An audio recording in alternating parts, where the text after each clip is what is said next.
प्लॅटफॉर्मवरती तुम्हा सर्वांचं स्वागत आहे। लवकर लवकर लिंक शेअर करा। चला, सर्वांना आवाज येतोय, नोटिफिकेशन पडला असेल।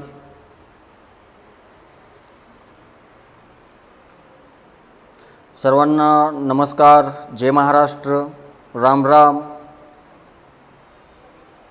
चला, सर्वांना आवाज येतोय विद्यार्थी मित्रांनो?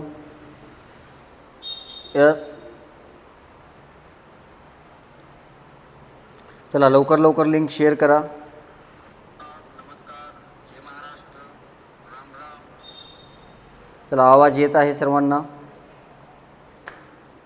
सूरजजी नमस्कार, सचिन भोसले नमस्ते नमस्ते सचिनजी।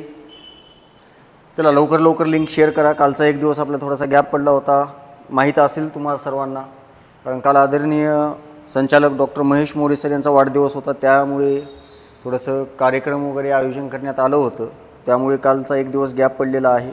जय श्रीराम, चलू द्या। नमस्कार नमस्कार शुभमजी, काना आलाय का रे वागा? ठीक, चला, आवाज होते सर्वांना? लवकर लवकर लिंक शेअर करा। आपण प्रश्नाला तर सुरुवात करणार आहोत। फ्युचर कॉप्स आलाय का वागा? तुझी वाट बघत असतो रे मी पण वागा, भारी माहिती टाकत असतो तू लाईव्ह चॅटमध्ये, भारी भारी माहिती टाकत असतो। चला, तर जास्त वेळ मी न घेता डायरेक्ट प्रश्नाला सुरुवात करतो। येणारे विद्यार्थी परत आपल्याला जॉईन होत राहतील, चालेल? चला, तरीही तुम्ही लिंक शेअर करा लवकर थोडंसं।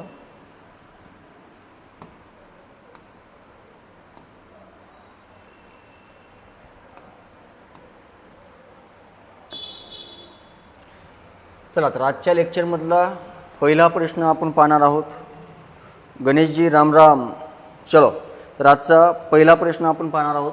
नुकताच जाहीर झालेला स्वच्छता सर्वे 2024 नुसार, नुकताच जाहीर झालेला स्वच्छता सर्वे 2024 नुसार भारतातील सर्वात स्वच्छ शहर कोणते ठरले?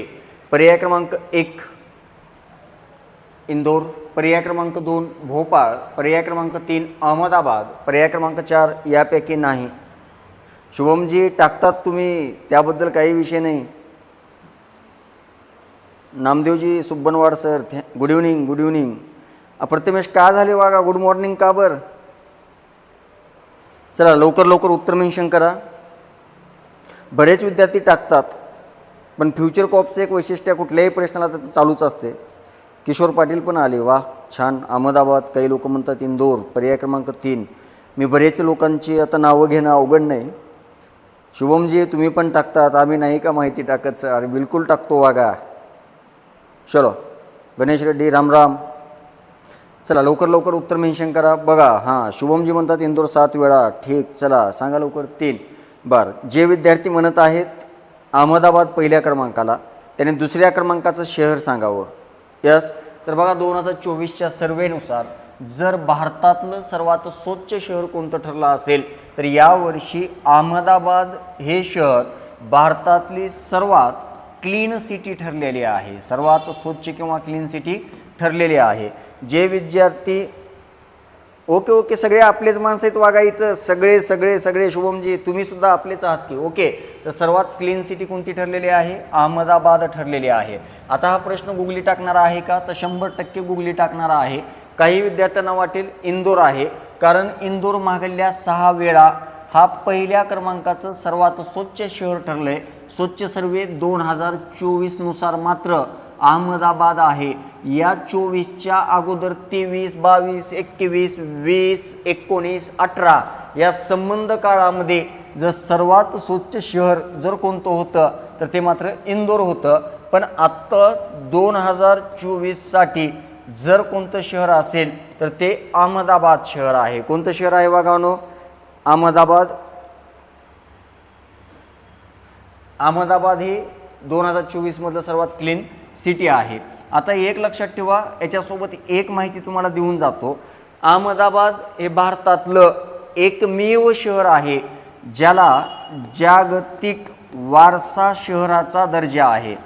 ओके, जागतिक वारसा शहराचा दर्जा आहे असं म्हणतोय मी। तर एकमेव शहर आहे ज्याला काय करण्यात आलेलं आहे? जागतिक वारसा शहराचा दर्जा दिलेला आहे। मग प्रश्न क्रमांक 1चं उत्तर येईल पर्याय क्रमांक 3. ओके, चला पुढल्या प्रश्नाकडे जाऊया. पशुपालनाला कृषी व्यवसायाचा दर्जा देणारे भारतातले पहिले राज्य कोणते ठरले? पर्याय क्रमांक 1 गुजरात, पर्याय क्रमांक 2 महाराष्ट्र, पर्याय क्रमांक 3 बिहार आणि पर्याय क्रमांक 4 उत्तर प्रदेश. चलो लवकर लवकर सांगा. सर्वांना नमस्कार. लातूरवरनं लाईव्ह आहे मॅडम, आहे मनीषा मॅडम. चलो चला पुढल्या प्रश्नाकडे जाऊया. भारताचे मँचेस्टर पण बरोबर आहे फ्युचर कॉप्स. चला, पशुपालनाला कृषी व्यवसायाचा दर्जा देणारे, काही जण म्हणतात महाराष्ट्र, काही जण म्हणतात, चला बरेच विद्यार्थी तर महाराष्ट्रच म्हणत आहेत. हां बरोबर आहे. अच्छा, सचिन भोसले सर, काल मोरे सरांच्या वाढदिवसाच्या निमित्ताने तुम्ही खूप भारी भाषण केले. धन्यवाद सचिनजी. बऱ्याच प्रतिक्रिया आल्या, त्यात तुमची पण भर पडली, धन्यवाद. मागे आपले मनीषा मॅडम बरेच सिरीज आहेत, या अगोदर पण बरेच लेक्चर झालेत. आजचं लेक्चर 43व्या क्रमांकाचं आहे, एक वेळा मागले नक्की पाहून घ्या. चलो, तर बघा गुजरातच्या बाबतीत लक्षात ठेवायचं आहे, 100% प्रत्येक घराला नळाने पाणी पोहोचवणारे भारतातले पहिले राज्य, ओके, भारतातले पहिले राज्य गुजरात आहे. 100% नळाने प्रत्येक घराला पाणी देणारं पहिलं राज्य कोण आहे? गुजरात आहे. आपला प्रश्न काय? पशुपालनाला कृषी व्यवसायाचा दर्जा देणारे. आता बिहारच्या बाबतीत लक्षात ठेवा, आशिया खंडातलं सर्वात मोठं डॉल्फिन केंद्र, आशिया खंडातील सर्वात मोठे डॉल्फिन संशोधन केंद्र कोणतं? डॉल्फिन संशोधन केंद्र जर कुठे असेल तर ते मात्र बिहारमधल्या पटना शहरात आहे. बिहारमधल्या पटना शहरात आहे. उत्तर प्रदेशच्या बाबतीत लक्षात ठेवा, सार्वजनिक सुट्ट्या देणं बंद करणारं भारतातलं पहिलं राज्य कोणतं आहे? उत्तर प्रदेश आहे. सार्वजनिक सुट्ट्या बंद करणारं जर पहिलं राज्य कोणतं असेल तर ते आहे उत्तर प्रदेश. मग आता आपला प्रश्न असा होता, सेमीकंडक्टर धोरण लागू करणारे पहिले राज्य पण गुजरात. Yes, okay. मग आता महाराष्ट्र मात्र काय आहे? तर महाराष्ट्र या प्रश्नाचं उत्तर आहे, पशुपालनाला कृषी व्यवसायाचा दर्जा देणारे भारतातले पहिले राज्य महाराष्ट्र आहे. तुम्हाला एक गोष्ट सांगतो, हा प्रश्न विसरू नका. 100% येणाऱ्या सरळ सेवेला हा प्रश्न विचारला जाईल, कारण ही माहिती महाराष्ट्राच्या दृष्टिकोनातनं देशात पहिल्या क्रमांकाची आहे. त्यामुळं शुभमजी बरं आपण प्रयत्न करू, याची PDF देण्याचा प्रयत्न आपण 100% करू. टेलिग्रामला जॉईन नसाल तर लातूर राजमुद्रा अकॅडमीच्या टेलिग्राम राजमुद्राला काय व्हायचं? जॉईन व्हायचं आहे. शाळेत गीता शिकवणारे पहिले राज्यसुद्धा UP आहे. ठीक, नागेशजी रामराम. ओके, चलो, तर याचं उत्तर काय आहे? तर याचं उत्तर आहे महाराष्ट्र. आता तुम्ही जे डाटा टाकतायत तो मी वाचतही आहे, तुमचं नाव घेत नाही, फक्त एवढाच विषय आहे. पण ज्याची एखादी माहिती आवडत नाही किंवा आवडते अशा पद्धतीने नाव घेणं आपल्याकडे काही विषय नसतो. त्यामुळं घाईत आपला प्रश्न थोडेसे पुढे जाण्यासाठी काही लोकांचे अनपेक्षितपणे राहतात चुकून, नजर चुकीमुळे. त्यामुळं असं जास्त टेन्शन घेऊ नका, तुम्ही सगळे जीवाभावाचे माणसं आहात आपल्या. चला, पुढला प्रश्न आहे प्रश्न क्रमांक 3. याचा मात्र डाटा लाईव्ह चॅटमध्ये खूप आला पाहिजे, कारण हे सगळ्याला सगळंच माहीत आहे. चला, जागतिक वारसा स्थळांच्या संख्येबाबत भारत जगात कितव्या स्थानी आहे? पर्याय क्रमांक 1 तिसऱ्या, चौथ्या, पाचव्या, सहाव्या.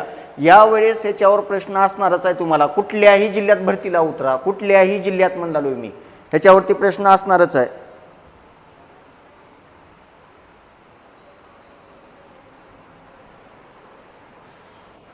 MPSC घेईल मॅडम, शक्यता जास्त MPSCच आहे. 90% पॉसिबिलिटी MPSCच आहे, कारण विधिमंडळात सुद्धा अशी चर्चा झाली. चला सांगा, भारत कितव्या क्रमांकावरती आहे? हां, युनेस्को जाहीर करतो. 16 नोव्हेंबर 1945ची स्थापना, बरोबर आहे. चला, पहिल्या क्रमांकाला इटली, 2 नंबरला गुजरात कसं गेलं? हां बरोबर आहे. इटलीमध्ये किती आहेत सांगा रे वागावनो? हां, भारतातली संख्या आता 44 झाली. किती झाली भारतातली संख्या? 44. पण भारत कितव्या क्रमांकावर आहे ते सांगायचं आहे या 44 संख्येसह. अगदी बरोबर आहे तुमचं. चला, कुणी असा वाघ आहे का जो वाघ एकूण 12 किल्ल्यांची नावं आपल्या लाईव्ह चॅटमध्ये टाकेल?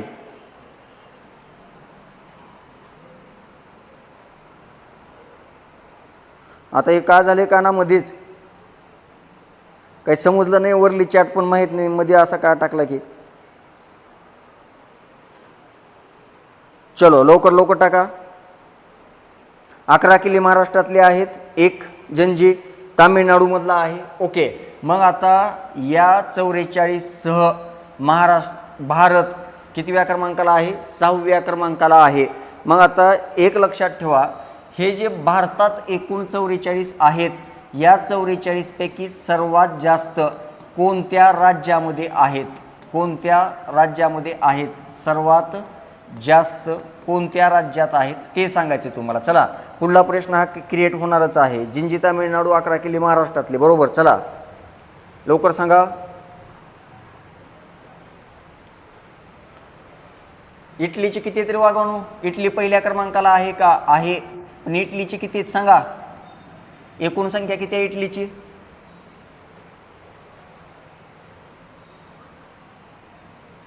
चला लवकर सांगा.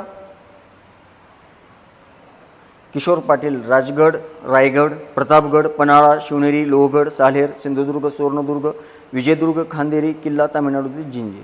सर म्हणजे आबा बाबा बाबा नागेशजी धन्यवाद हो, मनापासून आभार तुमचे. पहिल्या दिवसापासून आभार मानलो मी तुमचे. आता विचार काय सांगायचं एकदा तुमचा. तुमच्यासाठी देव माणूस आहे तर आहे. ठीक, 61 इटली बरोबर आहे. चला पुढल्या प्रश्नाकडे जाऊया. पुढला प्रश्न आहे प्रश्न क्रमांक 4. विश्वातील सर्व वस्तूवर कार्य करणारे बल म्हणजे डॅश डॅश बल. पर्याय क्रमांक 1 रोध, पर्याय क्रमांक 2 गुरुत्व, पर्याय क्रमांक 3 संतुलन आणि पर्याय क्रमांक 4 वस्तुमान. 1 नंबरला इटली आहे, 61 बरोबर आहे. चला पुढल्या प्रश्नाकडे जाऊया आपण. विश्वातील सर्व वस्तूवर कार्य करणारे बल म्हणजे डॅश डॅश बल. अंकिता वाघमारे. 2 चीन, 2 क्रमांकाला चीन आहे, 3ला जर्मनी, 4ला फ्रान्स. यस, चला सांगा पुढल्या प्रश्नाचं उत्तर. ग्रॅव्हिटी, पर्याय क्रमांक 2. ठीक, चला रोध कशाला म्हणावं रे वागवणं? रोध कुठे असतं?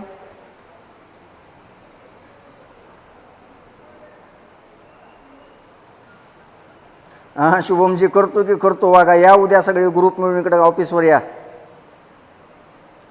चलो बघा, ह्याचं उत्तर तुम्ही बरोबर सांगत आहात. विश्वातील प्रत्येक वस्तूवर कार्य करणारे बल म्हणजे कोणते बल असते रे वागवणं? गुरुत्व बल असते. आता ही संतुलित बल बी असते, पण आता इथं संतुलन केले, याच्यावरती काही चर्चा करण्याची गरज नाही. रोध हे काय आहे? रोध हे विद्युतच्या बाबतीत वापरली जाणारी संकल्पना आहे. तुम्हा सर्वांना माहीतच असेल. आत्ता याला मी ते एक्सप्लेन करत बसणार नाही आहे, पुढे याचे प्रश्न येणारच आहेत, त्यामुळे काळजी करू नका. आणि वस्तुमान मला एवढंच सांगा, याच्यावरती बऱ्याच वेळा प्रश्न विचारला आहे. वस्तुमान ही आदिश राशी आहे का सदिश राशी आहे? चला, वस्तुमान कशाला म्हणतात ते तुम्हाला माहीत आहे, त्यामुळे मी तेवढा सोपा प्रश्न विचारला नाही तुम्हाला. काही लोक म्हणतील वस्तुमान म्हणजे मास मास्तर, तर माससुद्धा बरोबर आहे. पण आता वस्तुमान आदिश राशी आहे का सदिश राशी आहे एवढंच सांगा. हां, ग्रॅव्हिटीचा शोध न्यूटन, 3rd लॉ. चला विद्युत रोध बरोबर आहे. चला सांगा. मी पुढल्या प्रश्नाकडे जाईपर्यंत तुम्हाला काय करायचं आहे? आदिश की सदिश या राशीचं उत्तर सांगायचं आहे. वस्तुमान कोणती राशी आहे? सरळ सेवेला खूप वेळा विचारलेला आहे. चला पुढल्या प्रश्नाकडे जाऊया. न्यूटनने गतिविषयक एकूण किती नियम आहेत? न्यूटनचे गतिविषयक एकूण किती नियम आहेत? चला सदिश. ओके. आणि वजन कोणती राशी आहे रे वागवणं?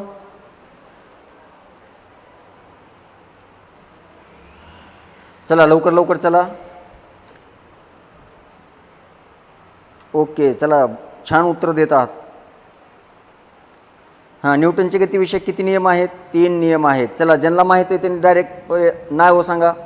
बघा, तुमचं अगदी उत्तर बरोबर आहे, पण आता मी जो डाटा सांगत आहे का तो विसरू नका. त्याच्यावर पण बऱ्याच वेळा प्रश्न विचारलेले आहेत. हे तिन्ही पण नियम मी एकाच ठिकाणी क्लिअर करतो, तुम्ही फक्त नीट लक्ष देऊन ऐका. न्यूटनचे गतिविषयक किती नियम आहेत वागवणूक? 3 आहेत. पहिला गतिविषयक, दुसरा गतिविषयक आणि तिसरा गतिविषयक. पहिला जो गतिविषयक नियम आहे त्यालाच दुसरं उपनाव आहे जडत्वाचा नियम. बऱ्याच वेळा विचारतात, बरं लक्षात ठेवा. कशाचा नियम म्हणतात? जडत्वाचा नियम म्हणतात. कशाचा नियम म्हणतात? जडत्वाचा नियम. चला तसंच, हां बरोबर आहे शुभमजी, बरोबर, जडत्वाचा नियम म्हणतात. मग आता मला सांगा सेकंड कशा संदर्भात आहे? चला जसं मी सांगितलं पहिला जडत्वाचा नियम आहे, तसा दुसरा कोणता आहे? दुसरा आहे संवेगाचा नियम. दुसरा कोणता आहे रे वागानो? संवेगाचा नियम असं म्हणतो. आणि तिसरा कशाचा आहे? क्रिया प्रतिक्रिया बलाचा नियम. तिसरा कोणता आहे? क्रिया प्रतिक्रिया बलाचा नियम आहे. आता ह्याच्यामध्ये तुम्हाला उदाहरणही सांगतात बघा. बस चालू झाली, अचानक तुम्ही मागे आलात, मग हे कोणत्या नियमानुसार आहे वगैरे वगैरे, या सगळ्या गोष्टी माहीतच असतील. तर आता फक्त उपनाव मात्र लक्षात ठेवा. पहिल्या नियमाचं उपनाव आहे जडत्व. जडत्व म्हणजे काय माहिती आहे का? स्थिर वस्तू स्थिरच राहायचं म्हणते आणि गतिमान वस्तू गतिमान व्हायला थांबायला काय म्हणते? नको म्हणते. मग याला जडत्वाचा नियम म्हणतात. संवेग कशाबद्दल आहे? संवेग अपघाताच्या बाबतीत बोललेला आहे आणि ही संवेगाचा नियम आहे. आणि क्रिया प्रतिक्रिया बल म्हणजे काय? आता मी तुमच्यासमोर स्थिर थांबलोय, आता मी स्थिर आहे. तुम्ही चंद्रावर असं स्थिर राहू शकतात का? नाही. मग जेवढं खालून पृथ्वी माझ्यावर बल लावत आहे तेवढंच वरून पण बल लागत आहे म्हणून मी स्थिर आहे. त्याला क्रिया प्रतिक्रिया बल एकदम शॉर्टकटमध्ये सांगितले, समजून घ्या फक्त. ठीक. मग अशा पद्धतीनं या 3 नियमांची 3 उपनावं सरळ सेवेला खूप वेळा विचारलेत, लक्षात ठेवा. आणि न्यूटनने जी मांडलेली एकूण गतिविषयक नियम आहेत ते किती तरी वागावून 3 आहेत. तर याचं उत्तर काय येईल? पर्याय क्रमांक 2. ओके, पर्याय क्रमांक 2. चला पुढला प्रश्न आहे, प्रश्न क्रमांक 6. गुरुत्वाकर्षणाचा सिद्धांत कोणी मांडला? गुरुत्वाकर्षणाचा सिद्धांत कोणी मांडला? हा प्रश्न आतापर्यंत 10 पेक्षा जास्त वेळा विचारला आहे. किती? 10 पेक्षा जास्त वेळा. Okay Nageshji, you are right. Force depend on to push or pull on a object is called as a force. बरोबर आहे. चला, गुरुत्वाकर्षणाचा सिद्धांत कुणी मांडलाय? हे नेपियर. कोणाला माहिती आहे का रे कोण आहे नेपियर? बोहर. हे बाहेर नाही बरं, हे बोहर आहे, ते बाहेर चुकून झाले. हा एडिसन कोणाला माहिती आहे का? सांगा. हां, याचं उत्तर सोपं आहे. तुम्ही न्यूटन देणारच आहात. आता मला सांगा ही कोण आहे? बोहर. आता नीट लक्षात ठेवा, बोहरबद्दल एक गोष्ट सांगतो. एडिसन तर कशाचा शोध लावला आहे? विजेच्या बल्बाचा शोध, विजेचा दिवा. कुणी शोधलाय? एडिसननं शोधलाय का वागावनो? हां, नेपियरचं काही माहीत नाही. तुम्हाला माहिती आहे काय नेपियर? हां, बोहरचं काय रे वागावनो? नील्स बोहरनं काहीतरी शोधलंय बघा. सांगा. अणूच्या बाबतीत येते त्याचा विषय, अणुसिद्धांताबाबतीत येते नील्स बोर. कुणाला आठवते का? नील्स बोर जेम्स चॅडविकच्या अगोदर. या पट्ट्यानं काय म्हणला होता माहिती आहे का? हे जे काल आपण बोललो होतो शेवटच्या लेक्चरला, अणुकेंद्रकाभोवती इलेक्ट्रॉन फिरतात. मग आत्ता आपण काय म्हणतो? अणुकेंद्रकाभोवती इलेक्ट्रॉन वर्तुळाकार मार्गाने फिरतात. तर अणुकेंद्रकाभोवती इलेक्ट्रॉन वर्तुळाकार मार्गाने फिरतात आणि विशिष्ट कक्षेतून विशिष्ट असेच इलेक्ट्रॉन फिरतात. हे सांगणारा कोण आहे? बोहर आहे. कोण आहे हा? बोहर आहे. काय याचं नाव? नील्स बोर आहे. काय आहे? Niels Bohr. ओके, मग याचं उत्तर आहे ते मात्र पर्याय क्रमांक 4. नाद नाही करत माय नागेशजी. याचं उत्तर किती यावं लागते? 4. ओके, चला पुढल्या प्रश्नाकडे जाऊया. चला, डोंगरावर अन्न शिजवण्यासाठी जास्त वेळ लागतो कारण? पर्याय क्रमांक 1, डोंगर उंच असतो. पर्याय क्रमांक 2, डोंगरावर वातावरणाचा दाब जास्त असतो. पर्याय क्रमांक 3, डोंगरावर वारे खूप जोराने वाहतात. आणि पर्याय क्रमांक 4, डोंगरावर वातावरणाचा दाब कमी असतो. चलो,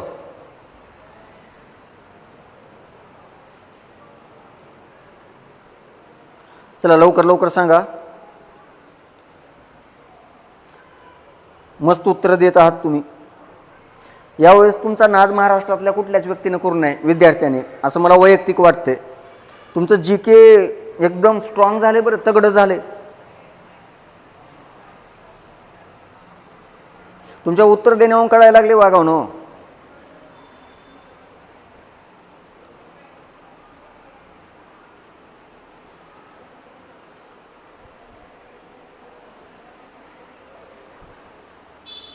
चला, एफ सीचे कमेंट दिसणार झाले. एफ सी फ्युचर कॉप्स कुठे गेला? वर्दी लवर आले का? ठीक. किती आहे उत्तर? चला, किशोर पाटील म्हणले दाब कमी असतो. माझ्यामुळं माय, तू लयच माय घेतलंय माय, उगन हो माय.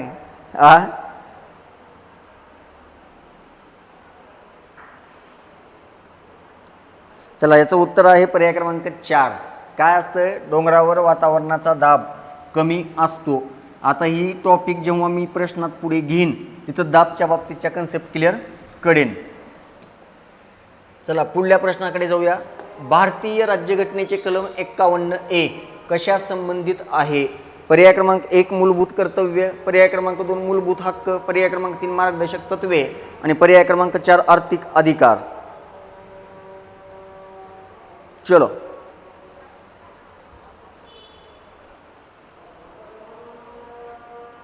सर क्वेश्चन पेपर परत झालाय काय मला समजलं नाही मनीषा मॅडम.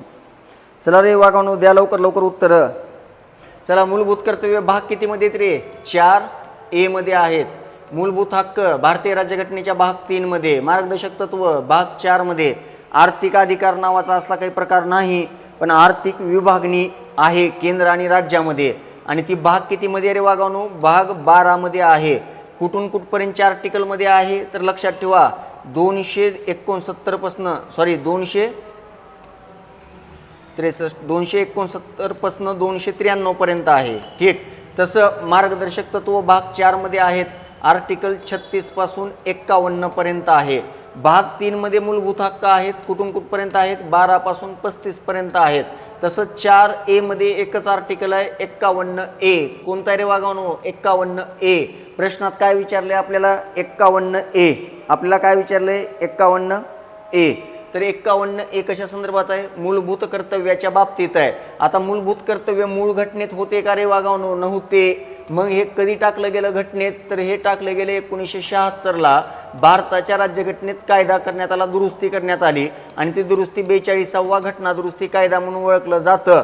आणि यासाठी ही जी मूलभूत कर्तव्य घेतलेत ते कोणत्या देशाच्या राज्यघटनेतनं घेतल्या? तर रशिया. आणि विशेष मूलभूत कर्तव्यांचा समावेश करावा का नाही यासाठी जी समिती स्थापन झाली होती ते त्यावेळेस सोर्णसिंह हे भारताचे परराष्ट्र मंत्री होते. आणि या सोर्णसिंहच्या अध्यक्षतेखाली सोर्णसिंह समिती स्थापन केली आणि या समितीच्या शिफारसीनुसार 42वा घटना दुरुस्ती कायदा करून ज्या घटना दुरुस्तीला आपण मिनी कॉन्स्टिट्यूशन म्हणतो. कसलं कॉन्स्टिट्यूशन म्हणतो? Mini constitution. या 42व्या घटना दुरुस्तीने रशियाच्या आधारावरती मूलभूत कर्तव्य भारताच्या राज्यघटनेत टाकण्यात आली. याच्यासाठी भाग 4A घटनेत आहे आणि याच्याशी संदर्भात एकच आर्टिकल आहे 51A. आणि 51A मध्ये सद्यस्थितीला एकूण 11 कर्तव्य आहेत. किती कर्तव्य आहेत वागावनो? एकूण 11 कर्तव्य आहेत. चलो बरेच विद्यार्थ्यांनी मस्त माहिती टाकली, काही अडचण नाही. चला पुढल्या प्रश्नाकडे जाऊया. मूलभूत हक्क संविधानाच्या कोणत्या कलमाने देण्यात आले आहे? चला आता झालंय बघा या प्रश्नाचं उत्तर मी तुम्हाला मागल्या प्रश्नात सांगितलंय. या प्रश्नाचं उत्तर तर एकाचही नाही चुकलं पाहिजे. बरोबर आहे सोर्णसिंह समिती. हां 11वे अगदी बरोबर. 14 वर्षाखालील मुलांना मोफत व सक्तीचे शिक्षण. मोफत व सक्तीचे नाही, प्राथमिक शिक्षण उपलब्ध करून देणे हे त्याच्या पालकांचं कर्तव्य आहे. मोफत व सक्तीचे शिक्षण 21A मध्ये आहे. हां चला सांगा लवकर. का ना काय रे वागा ये आहे का? एक. चला ऐका 36 ते 51 मध्ये काय म्हणलो होतो मी तुम्हाला आत्ता? मार्गदर्शक तत्वे आहेत. काय आहेत रे वागावनो? मार्गदर्शक तत्वे. आता नीट ऐका, मार्गदर्शक तत्वे भाग कितीमध्ये? 4 मध्ये. कुणाकडून घेतलेत मार्गदर्शक तत्व? आम्ही आयर्लंडकडनं घेतलेले आहेत. कुणाकडनं? आयर्लंड. पुढे काय आहे? कलम 1 ते 4.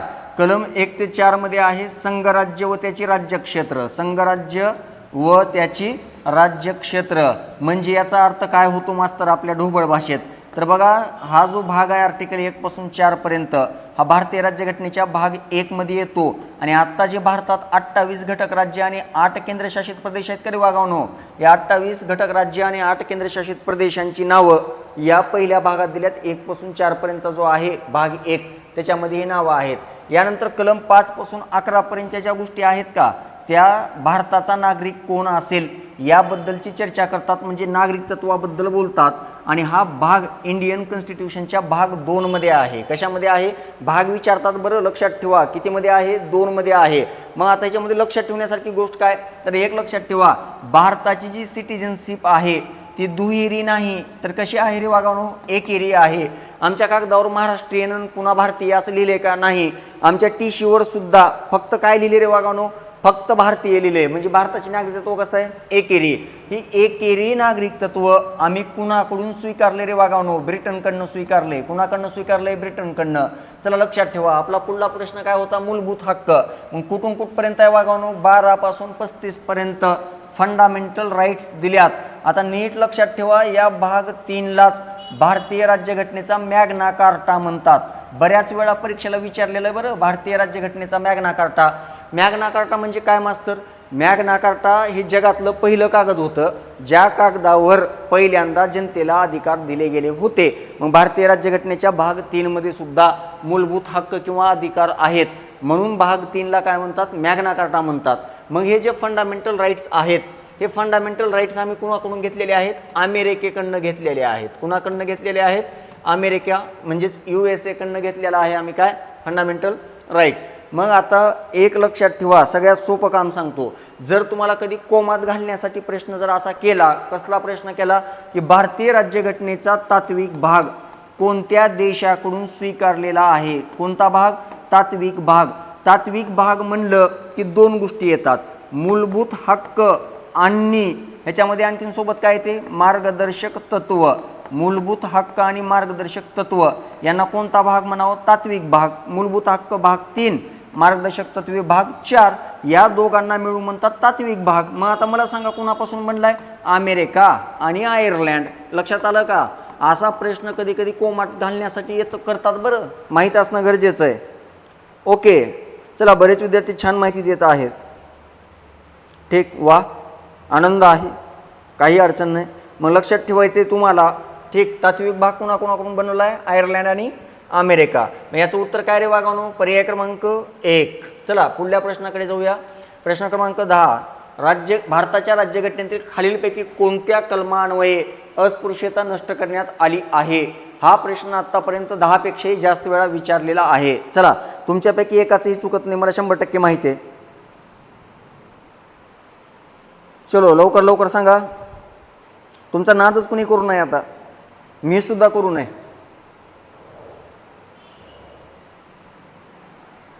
कोमात नाही रे द्यायचे शुभम, जोमात द्यायचे, जोमात. त्याने कोमात घालण्यासाठी करतात, पण आपण जोमात उत्तर द्यायचं. चला लवकर लवकर, बाकी आर्टिकल जे दिसतात का वागावनो त्याची माहिती टाका. चला लवकर.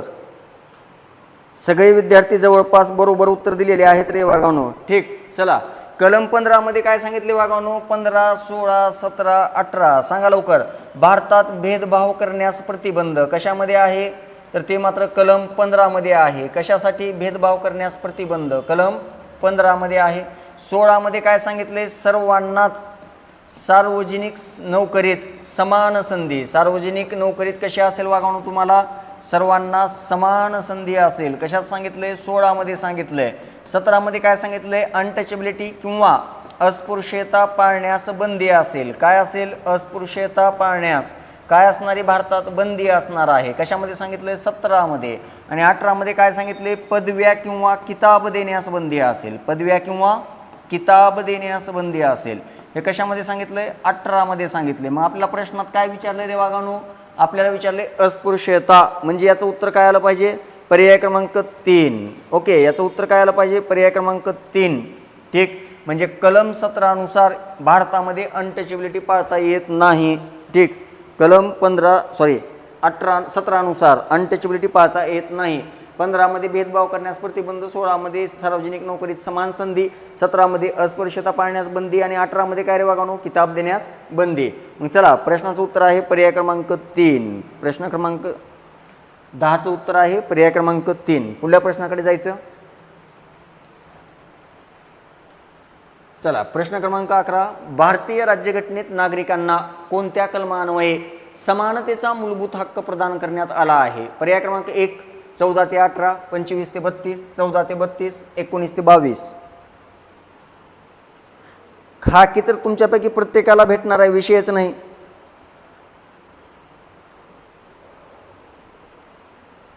नाही नाही शुभम, नादच नाही करायचा. नागेश कुठे गेला रे?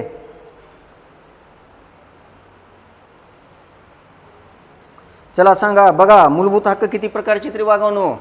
नीट लक्षात ठेवा, प्रश्नात काय विचारते माहीत असणं गरजेचं आहे. तुम्ही तोपर्यंत त्याचं उत्तर द्या. मी तुम्हाला तुमच्या लाईव्ह चॅट वाचण्यापेक्षा थोडंसं एक्स्ट्रा माहिती देऊन जातो. मूळ घटनेमध्ये मूलभूत हक्क एकूण 7 प्रकारची होते. किती प्रकारची होती रे वागावनो? एकूण 7 प्रकारची. आत्ता सध्या किती प्रकारचे तरी वागावनो? सध्या 6 प्रकारचे आहेत. म्हणजे एक काय झाले? मायनस झाले. मग आता लक्षात ठेवा मायनस होणारा कोणता आहे? मायनस झालेला आहे तो मात्र संपत्तीचा हक्क. मायनस झालेला कुठला आहे? संपत्तीचा हक्क. मोरारजी देसाईच्या काळामध्ये संपत्तीचा हक्क 44वा घटना दुरुस्ती कायद्यानुसार 1978 साली मूलभूत हक्कातून काढला गेला आणि याला कोणता अधिकार बनवला गेला? कायदेशीर हक्क बनवला गेला. कोणता हक्क बनवला गेला? कायदेशीर हक्क बनवला गेला. आणि आत्ता याच्याशी संबंधित कलम आहे 300A. 300A हे याच्याशी रिलेटेड आर्टिकल आहे. मग आता किती प्रकारचे आहेत म्हणलं? 6 प्रकारचे. बरोबर आहे सचिनजी, तुम्हालाच आहे सगळं, काय टेन्शन घेऊ नका. आता किती आहेत? 6 आहेत. पहिला जो आहे तो आहे समानतेचा हक्क. पहिला कोणता रे वागावनो? समानतेचा. दुसरा कोणता आहे? दुसरा स्वातंत्र्याचा आहे. दुसरा कोणता आहे? स्वातंत्र्याचा आहे. तिसरा कोणता आहे? शोषणाविरुद्धचा आहे. तिसरा कोणता आहे? शोषणाविरुद्धचा.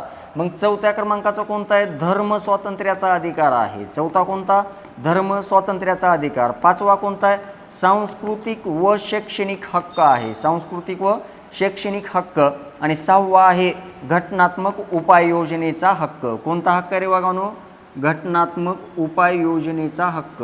ठीक, घटनात्मक उपाययोजनेचा हक्क. असे एकूण 6 आहेत. चला मग आता पुढे सांगतो तुम्हाला काय. तर बघा, समानतेचा हक्क 14 पासून 18 पर्यंत आहे.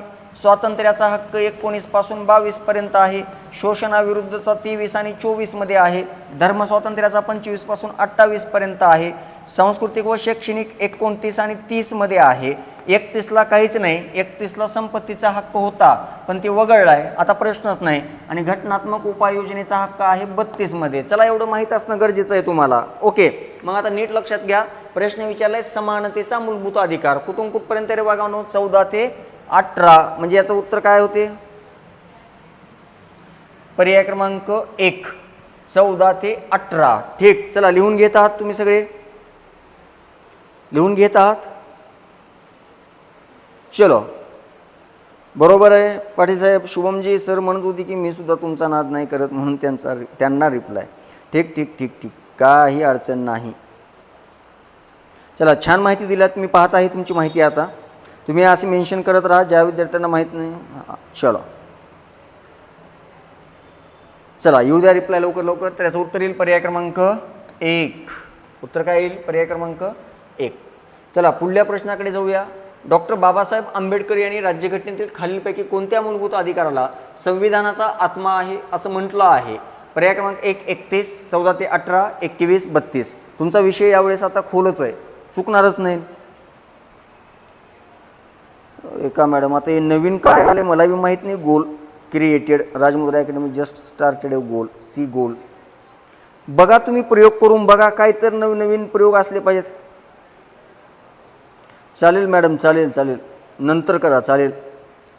Omkar Pawar, September fix police भरती. यावर्षी तुझ्या अंगावर वर्दीच दिसावी लागते, पर्यायच नाही. त्याच्याशिवाय तुला तुझ्या घरची सुद्धा स्वीकारणार नाहीत, प्रश्नच नाही. ही आठ ठेवूनच अभ्यासाला लागायचं, मग आपल्यात काहीतरी फरक पडत आहे.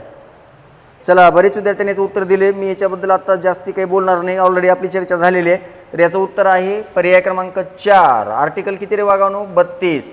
या आर्टिकल 32ला डॉक्टर बाबासाहेब आंबेडकर म्हटले होते की भारतीय राज्यघटनेचा आत्मा आणि हृदय आहे. काय आहे हे? आत्मा आणि हृदय आहे. हे कुणाचे वाक्य आहेत? डॉक्टर बाबासाहेब आंबेडकर यांची वाक्य आहेत. चला, एक प्रश्न तुम्हाला आता विचारतो मी.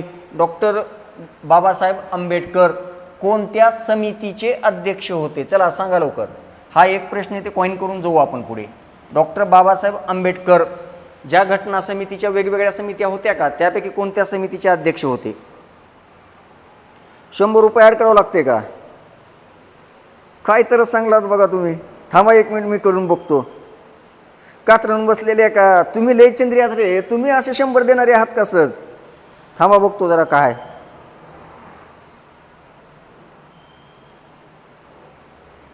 तुम्हाला 100 तर दाखवायला लागले, मला 449 दाखवले आले.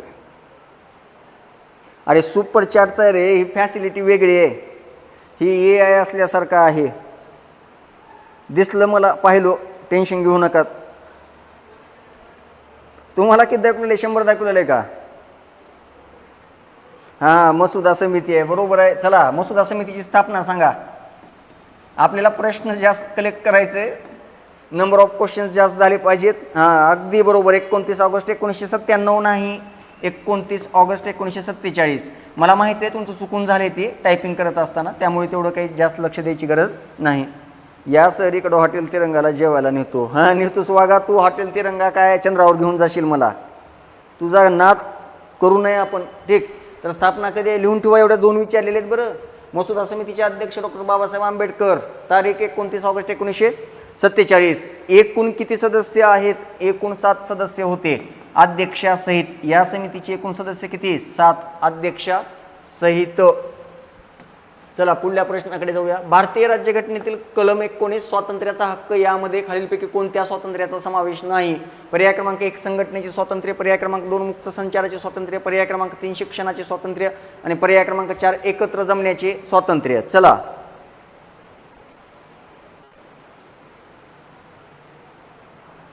तुम्हाला एक सांगतो. हां, पाटील झहर खायला पैसे नाहीत इथं. ठीक आहे, ठीक आहे, जाऊ दे बाबा. उगं एवढं ले बाबा, लेच सांगितलंस तू, जर ले दुःख सांगितलंस तू मोठं तुझं. आय पवार साहेब तुम्ही बी आहो का त्यांच्यासोबत? ठीक आहे, चलो. आता ऐका, अर्जुनजी धन्यवाद, मनस्वी आभार, तुम्ही भाग्यवान समजतात त्याबद्दलच. चला बघा, 19 मध्ये, कलम 19 मध्ये नीट ऐका, कलम 19 मध्ये मूळ घटनेत सुद्धा 7 हक्क होते. कलम 19 मध्ये सुद्धा किती हक्क होते? 7 होते. इथला पण त्याच घटना दुरुस्तीने मायनस केला आणि कलम 6 मध्ये 19 मध्ये आत्ता जे हक्क आहेत का, ते आत्ता असलेल्या हक्कांची संख्या 6च आहे. यातला पहिला हक्क कोणता आहे? तर तो मात्र शांततेच्या मार्गाने एकत्र जमण्याचा अधिकार. आता कुठलीही मागं पुढे झालं तर टेन्शन घेऊ नका, एकत्र जमण्याचा अधिकार आहे. परत संघटना स्थापन करण्याचा अधिकार आहे. संघटना, संस्था, सहकारी संस्था स्थापन करण्याचा अधिकार आहे का? आहे. ओके. आता एकत्र जमताना निशस्त्रपणे जमावं लागतं. काय जमावं लागतं? निशस्त्रपणे. नाहीतर तुम्ही तलवारी घेऊन एकत्र याचाल, असं होतं का? नाही. याशिवाय तुम्हाला भाषण व अभिव्यक्ती स्वातंत्र्य कुणी दिले? याच आर्टिकलनं दिलेलं आहे. यानंतर भारतात तुम्हाला कुठं जरी फिरायचं असेल तर तुम्हाला मुक्त संचार करण्याचा अधिकार सुद्धा यानेच दिलेला आहे. तुम्हाला जर वाटलं तिकडली गल्ली चांगली आहे, त्याच गल्लीत राहावं, तर तिथं राहण्याचा अधिकार म्हणजे भारतातल्या कोणत्याही भागात राहण्याचा अधिकार तुम्हाला दिलाय का? दिलेला आहे. याशिवाय 6 मध्ये दिले तुम्हाला भारतात कोणताही व्यवसाय करण्याचा अधिकार, म्हणजे तुम्ही कोणताही व्यवसाय करू शकतात का? 100% करू शकतात. मग तुम्ही आता असं म्हणत असाल, गांजाची झाड शेती केल्यास जमते का? नाही. व्यवसाय करण्याचा अधिकार आहे म्हणजे त्याला काही मर्यादा आहेत. नाहीतर तुम्ही लगेच उद्या सकाळी शेताकडे जाचाल आणि गांजाचे झाडं लावून नंबर 1 पैसा कमवायचं बघचाल, तसलं होणार नाही. मग आता व्यवसाय, राहण्याचा अधिकार, मुक्त संचार, भाषण, अभिव्यक्ती, संघटना, एकत्र, ह्या सगळ्यावरती मर्यादा आहेत का? आहेत. मग आपल्याला प्रश्न काय विचारला होता? कोणता नाही? तर याच्यामध्ये शिक्षणाचे स्वातंत्र्य आले का रे वागावनो? आलं नाही. शिक्षणाचा जो अधिकार आहे तो इंडियन कॉन्स्टिट्यूशनच्या आर्टिकल 21A ने दिलाय. कोणी दिलाय? 21A. चलो,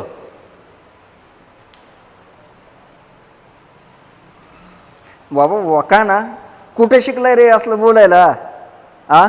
शून्यातून शून्य गेले, उरले शून्य. तुमच्यासारखे गुरु मिळाले हेच आमचे पुण्य. वा वा वा वागा. पुष्पा, रक्तचंदन, वा वा, धनदार, राईट, काही अडचण नाही. तुम्ही कसलं खुश करता रे मास्तराला? शिकवावं मास्तरानं का खुश व्हावं? काय करावं सांगा बरं? चला, तर याचं उत्तर आहे पर्याय क्रमांक 3. हॅलो, याचं उत्तर आहे पर्याय क्रमांक 3. चला पुढल्या प्रश्नाकडे जाऊया. भारतीय राज्यघटनेनुसार धर्म, वंश, जात, लिंग, धर्म, वंश, जात, लिंग किंवा जन्मस्थान या कारणावरून भेदभाव करण्यास कोणत्या कलमान्वये मनाई करण्यात आली आहे? पर्याय क्रमांक 1 14, 2 16, 3 15 आणि 4 17. ओमकार, कानाने तुलाच प्रसन्न नाही केलं, मला पण प्रसन्न केले इथं.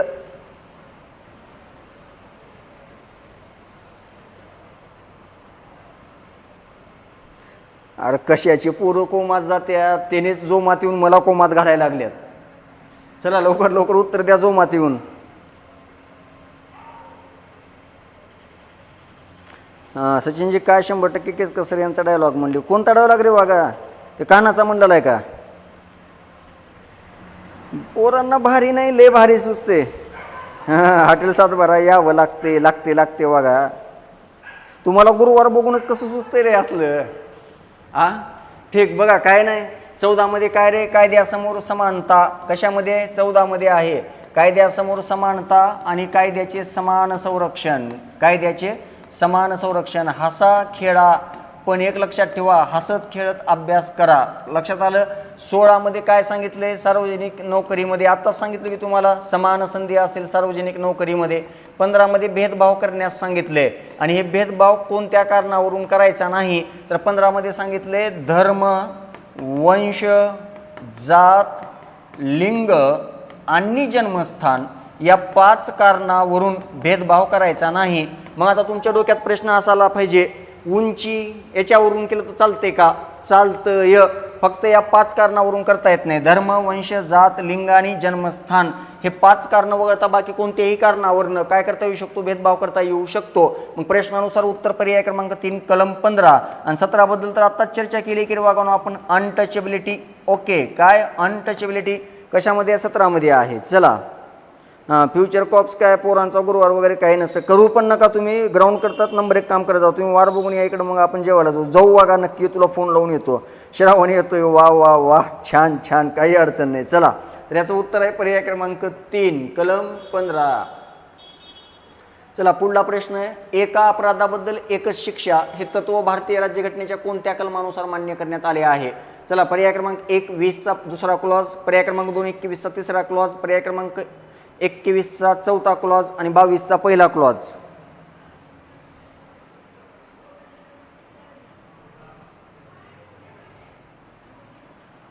येतो भाग्यश्री कर येतो.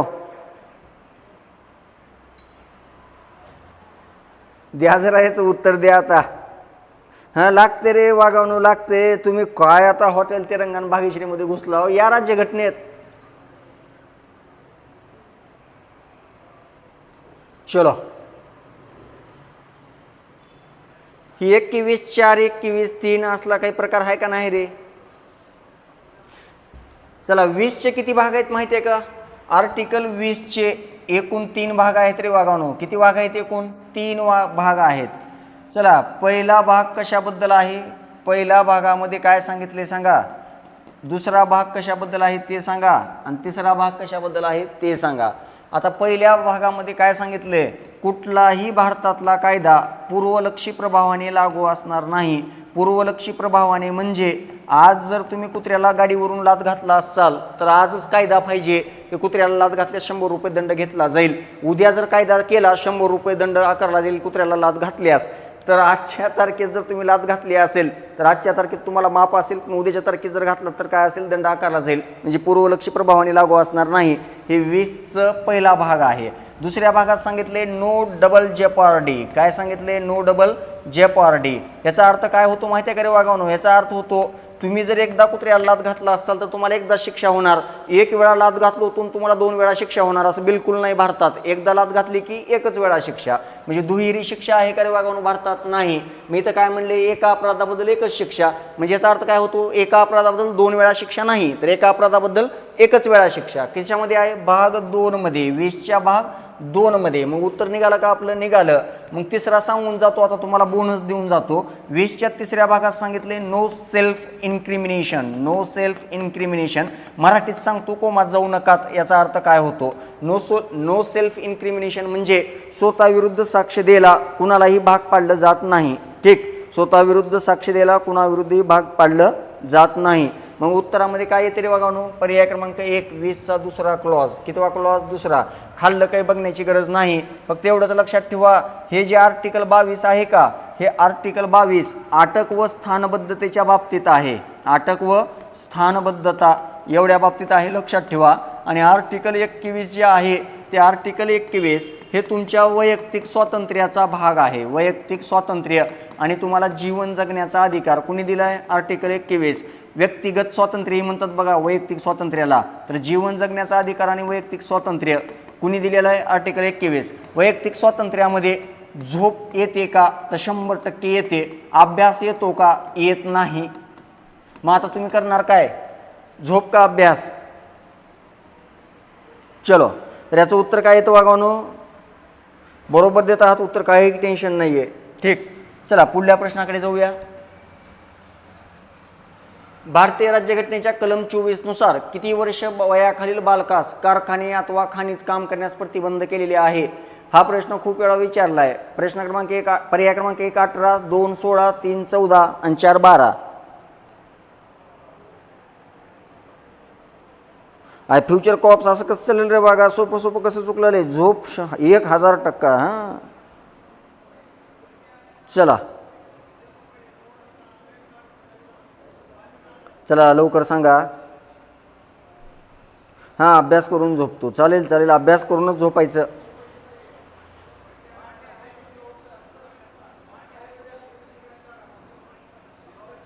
चलो, अगदी बरोबर आहे रे वागावणं, सगळ्यांचं उत्तर बरोबर आहे. आर्टिकल 24 नुसार वय वर्ष 14 खालील बालकास धोक्याच्या ठिकाणी कामावर ठेवण्यास बंदी आहे. कसल्या ठिकाणी? धोक्याच्या ठिकाणी. आता मला सांगा, हॉटेल धोक्याचं ठिकाण आहे का नाही? हॉटेल धोक्याचं ठिकाण आहे का नाही? ओमकार, असते रे वागा परिस्थिती, काय करावं आता? प्रेमजी, हां उशीर झालाय प्रेमजी, कसं काय?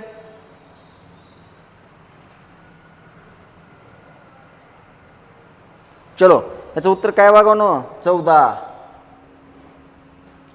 चला पुढला प्रश्न आहे. हिंदी भाषेच्या राज्यघटनेच्या विकासासाठीचे मार्गदर्शक तत्व डॅश डॅश कलमामध्ये दिले आहे. पर्याय क्रमांक 1 344, दुसरा 350A, 351, 348. MPSC साठी पण लेक्चर चालू होणार आहेत लवकरच. मॉर्निंग टायमाला चालू होतील, इव्हनिंग टायमाला चालू होणार नाहीत. मॉर्निंगला सकाळी 8 वाजता लेक्चर चालू होईल. खूप नाही, आणखीन एवढा आठवडा फक्त थोडासा दम काढा. पुढल्या सोमवारपासून पॉसिबिलिटी आहे सकाळी चालू होणारच. कस काय रे प्रेम, गावाकडं काय गेलाय? काय गावाकडं तुझं? गावाकडं वर्दी घातल्याशिवाय जायचंच नाही, हे लक्षात ठेवा रे वागावनो. लाख भानगड होऊ द्या, वरचा देव खाली यावा लागेल. पण तुम्ही अभ्यासापासून इकडं जरा सुद्धा व्हायचं नाही इकडे इकडं, कळलं का? चला, ही कोण आहे? 350A म्हणते, कोण C म्हणते. हां, 351 करण. चलो, वैष्णवी लेलोडे 351. हां, बोला लवकर लवकर. कसं आहे? चला, याचं उत्तर आहे बघा वागावणं 351, कलम 351. आणि आता लक्षात ठेवा, भारताची जी ऑफिशियल लँग्वेज आहे, ऑफिशियल कोणती रे वागावणं? हिंदी आहे. भारताची अधिकृत भाषा हिंदी आहे. आता भारताची अधिकृत भाषा हिंदी असेल, हे कोणत्या कलमात सांगितले? इथे तुम्हाला कलम मेन्शन करायचे. ठीक ठीक प्रेम, चालते. चला, 344 चूक आहे रे वागावणं. आता मी प्रश्न पुढला केला आहे, त्या प्रश्नाचं उत्तर द्या. हिंदी ही भारताची अधिकृत भाषा असेल हे कोणत्या कलमात सांगितले? लवकर सांगा. चलो लवकर. 343 रमेश पाटील. ऑफिशियल लँग्वेज कामकाजाची ऑफिशियल लँग्वेज ॲक्टनुसारच आलेली भाषा असेल ती. तुम्ही म्हणतायत ते पण बरोबर आहे, कामकाजाची भाषा. आणि जे विद्यार्थी उत्तर देत आहेत 343 अगदी बरोबर आहे. लक्षात ठेवा, 343 बऱ्याच वेळा विचारले बरं. 343 आणि 351 विसरायचं नाही. मग आता तर यावेळेस मराठीला अभिजात भाषेचा दर्जा भेटला आहे. चला लगेच उत्तर द्या मला. अभिजात भाषेचा दर्जा भेटलेल्या एकूण भाषेची संख्या किती आहे?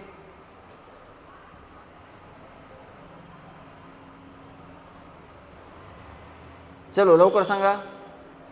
मी पुढल्या प्रश्नाकडे जातो तोपर्यंत. भारताच्या राज्यघटनेतील खालीलपैकी कोणते कलम समान नागरी कायदा लागू करण्याशी संबंधित आहे? 20 पेक्षा अधिक वेळा झालेला प्रश्न आहे, तुमचं तर चुकलाच नाही पाहिजे. भाग 17 मध्ये भाषा 100%. विषय क्वालिटीचा भागात टॉप राजमुद्रा. धन्यवाद ऋषीजी. चलो करा लवकर मेन्शन. हे तर उत्तर चुकलंच नाही पाहिजे. 6 आणि 5 11 बरोबर आहे. चला, सध्या अभिजात भाषा किती आहेत? 11. ज्ञानेश्वर मुळे समिती बरोबर. चला रंगनाथ पठारे समिती पण होती. चला बरेच विद्यार्थी उत्तर देत आहेत, अगदी बरोबर देत आहेत. बऱ्याच वेळा विचारलं रे बरं 44 आर्टिकल किती रे वागानो 44 कशा संदर्भात आहे uniform civil code. Uniform civil code चालेल. चलो चला यानंतर आजच्यासाठी आता वेळ असाही झाला आहे तर आजच्यासाठी आपण इथे सगळे थांबूया. प्रत्येक विद्यार्थी व्हिडिओला लाईक केल्याशिवाय जाणार नाही. तुमच्यापैकी प्रत्येकाला तुमच्या प्रिय व्यक्तीची शपथ आहे. जर असा कुठलाही व्यक्ती जर लाईक न करता जर गेला तर त्यांना त्यांच्या प्रिय माणसाची शपथ आहे, लक्षात असू द्या. त्यामुळं लाईक केल्याशिवाय जाऊ नका. तर आजच्यासाठी आपण इथे थांबूया. उद्या आणखीन शार्प 8 वाजता आपण भेटूयात. आत्तासाठी इथे थांबूयात. चालेल. सर्वांनी काळजी घ्या, अभ्यास करा, गावाकडे जायचं कमी करा, जास्त प्रयत्न करा, जास्त जोमानं कामाला लागा, जास्त कोमात जायची गरज नाही. हसत खेळत पण अभ्यास करता येतो, ते सिद्ध करून दाखवा. काय नाही, आपण फक्त शर्यत लढायची. फक्त माझं एक वाक्य लक्षात ठेवा, आता युद्धात उतरलाच आहात ना तर युद्ध एकतर जिंकायचं असतं. युद्ध एकतर काय करायचं असतं, जिंकायचं तर असतं, नाहीतर शिकून तरी यायचं असतं. पण आपल्यासारख्या माणसाने हारून कधीच यायचं नसतं, समजते. म्हणजे हारून कधीही यायचं नाही, एकतर जिंकून तर यायचं नाही तर काय करायचं, शिकून तर यायचं. कळेल, समजलं. तर मग इथून पुढे लक्षात ठेवा. ओके. नाही लाईक तर करावं. प्रिय तर पोस्ट आहे सर, वर्दीसाठी करतो. 100% वर्दीचं प्रेम मला माहीत आहे. पोलीस भरतीच्या बॅचला लेकरांना मी खूप जवळून अनुभवत आहे. खूप असं म्हणजे ती वर्दीचं जे एक प्रेम आहे का नाही मास्तर, काय बी झालं तर आम्हाला वर्दीच पाहिजे, त्या वर्दीच्या मागला वेड आहे ते. आणि ते तुमच्या सगळ्यांचं पूर्ण होणार. ठीक. कुणी प्रिय नसेल तर नाही करायचं का लाईक, मग तर डबल लाईक करायचं, म्हणजे पुन्हा कुणीतरी प्रिय बनावं म्हणून, लक्षात ठेवा. चालेल. आत्तासाठी आपण इथे थांबूया. काळजी घ्या, अभ्यास करा, हसत खेळत आयुष्य जगा. Bye bye, good night.